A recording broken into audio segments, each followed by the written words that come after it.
இலங்கையில இப்ப முக்கியமான ஒரு திட்டத்தை பற்றிய செய்தி வெளியாகி இருக்கிறது. குறிப்பாக ஆதரவற்ற இல்லங்கள்ல இருக்கக்கூடிய இளைஞர் யுவதிகளுக்கு நிதியுதவி வழங்குவதற்கு அமைச்சரவையினுடைய அனுமதி கிடைத்திருக்கக்கூடிய விஷயம்தான் இப்போது பேசு பொருளாக மாறியிருக்கிறது. குறிப்பாக சிறுவர் மேம்பாட்டு பணியகத்தில் இருக்கக்கூடியவர்கள், ஆதரவற்ற இல்லங்கள்ல இருக்கக்கூடியவர்கள் அநேகமாக நிதி சம்பந்தமான பாரிய பிரச்சனைகளை எதிர்நோக்கக்கூடியவர்களா தான் இருக்கிறாங்க.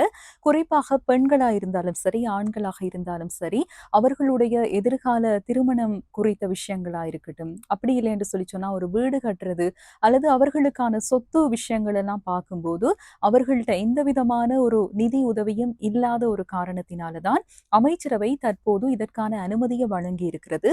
இதன்படி இனி வரக்கூடிய காலங்கள்ல இளைஞர் யுவதிகள், அதாவது ஆதரவற்ற இல்லங்கள் இருக்கக்கூடிய இளைஞர் யுவதிகளுக்கு உரிய நேரத்துல, அதாவது 18 வயசை கடந்ததுக்கு பிறகு அவர்கள் திருமணம் முடிக்காம இருக்கும்போது அவர்களுக்கு திருமண காலத்துல தேவையான நிதி உதவி வழங்கப்படும் என்று சொல்லி அரசாங்கம் இப்போது தகவல் வெளியிட்டிருக்கிறது.